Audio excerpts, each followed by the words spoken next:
اگلی صورت تو پورے قرآن کا خلاصہ ہے اس کے اندر۔ امام شافعی رحمہ اللہ تعالیٰ کا قول ہے کہ اگر قرآن میں اس صورت کے علاوہ کوئی چیز نازل نہ ہوتی تو سورۃ العصر اکیلی ہی انسانیت کی ہدایت کے لیے کافی تھی۔ لیکن سر یہ سورت کی 3 آیات جو ہے نا وہ بڑی حیران کن ہے اور بڑی پریشان کن ہے کہ اللہ تعالیٰ نے انسانیت کو کامیابی کے لیے جو 4 شرائط بتائی ہیں نا وہ بڑی کٹھن ہے۔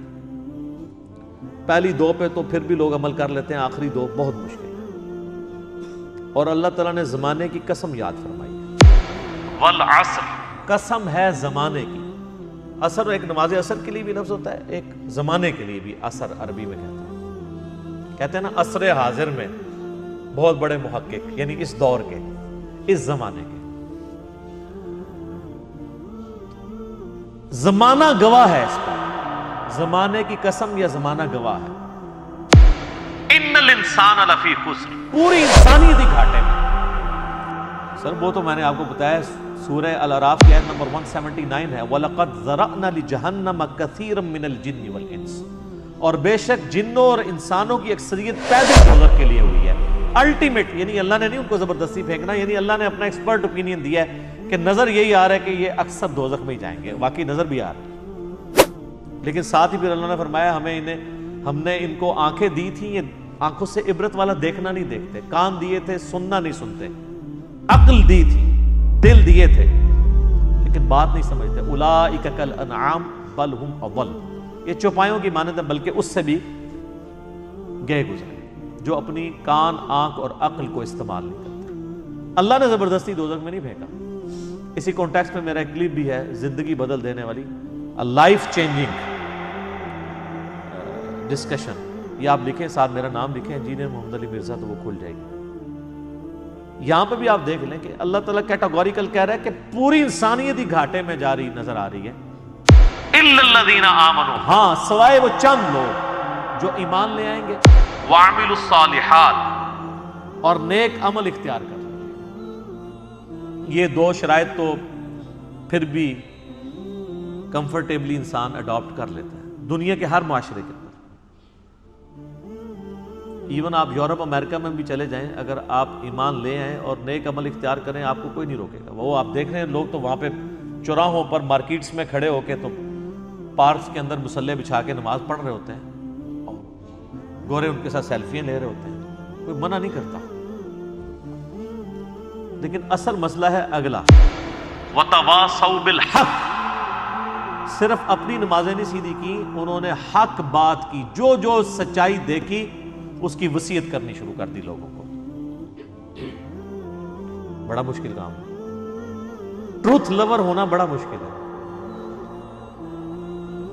صرف تو سچائی سے محبت ہر بندے کو ہوتی ہے، لیکن سسٹم کو للکار کے لوگوں کو سچی بات بتانا کہ لوگوں دوزخ میں جا رہے ہو بچ جاؤ۔ بخاری مسلم میں حدیث ہے، نبی علیہ السلام فرمایا تمہاری مثال پتنگوں کی سی ہے کہ آگ کے اوپر گرتے ہو اور میں تمہارے کمر بند سے پکڑ پکڑ کے تمہیں دوزخ کی آگ سے بچا رہا ہوں، یعنی میں بتا رہا ہوں کہ ڈر جاؤ، تم نے مرنا ہے، اللہ کے حضور پیش ہو۔ تو جو سچائی ہے، سب سے بڑی سچائی کیا ہے؟ اللہ کا تعارف۔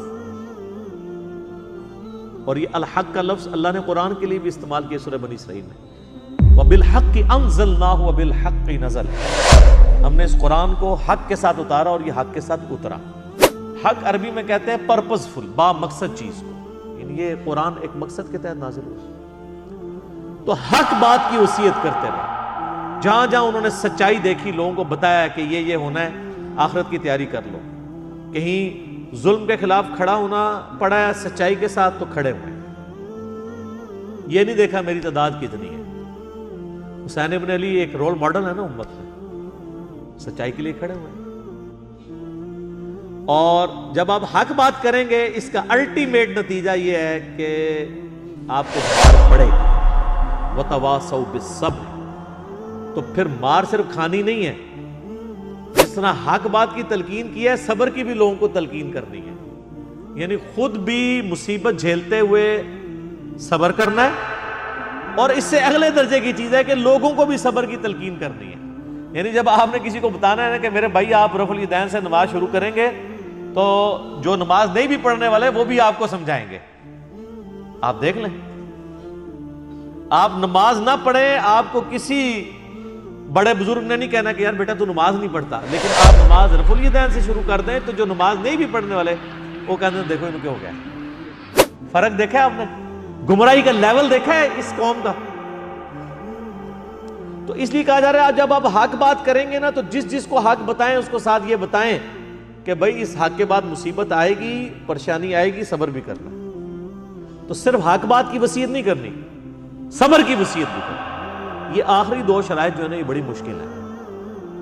اس کے اوپر میرے بھائی بڑے بڑے لوگ آ کے فیل ہو جاتے ہیں. پہلی 2 شرائط تو آپ کسی چوک میں کھڑے ہو کے کہنا جی میں نے آج رات کو کھڑے ہو کے اتنے نوافل پڑھے, لوگ کہیں گے جی ماشاءاللہ بہت اچھی بات ہے. لیکن اسی چوک میں آپ کھڑے ہو کے کہیں کہ یہ جو تماشا تم لوگوں نے یہاں لگایا ہوا ہے آندہ سے میں نے نہیں ہونے دینا, تو آپ دیکھ لیں پھر آپ کے ساتھ وہ کیا کرتے ہیں. نہ آپ کی داڑھی کا لحاظ کریں گے, آپ کی نمازوں کا لحاظ کریں گے, نہ کچھ اور کریں گے, فوراً آپ کو مارنے کے درپے ہوتے ہیں. تو حق بات کی وصیت بھی کرنی ہے اور صبر کی تاکید بھی کرنی ہے, اپنے آپ کو بھی لوگوں کو بھی. اور یہ پرفیکٹ انداز میں نبی صلی اللہ علیہ وآلہ وسلم کی مبارک زندگی میں آپ کو نظر آتی ہے. صحابہ کرام کو آپ نے ٹرینڈ کیا تھا تمام حالات و واقعات کے لیے. باقی سورۃ العصر کے اوپر ڈیٹیل لیکچر اگر کسی نے دیکھنے ہیں نا جی, ڈاکٹر اسرار صاحب نے جو ہے نا وہ ایک ان کی ویڈیو ہے نجات کی راہ کے نام سے, اس پہ سورۃ العصر پہ بڑا ڈیٹیل ان کا لیکچر ہے, وہ آپ ضرور دیکھیں. اس صورت پہ تو آپ جتنا بھی بولیں وہ کم ہے.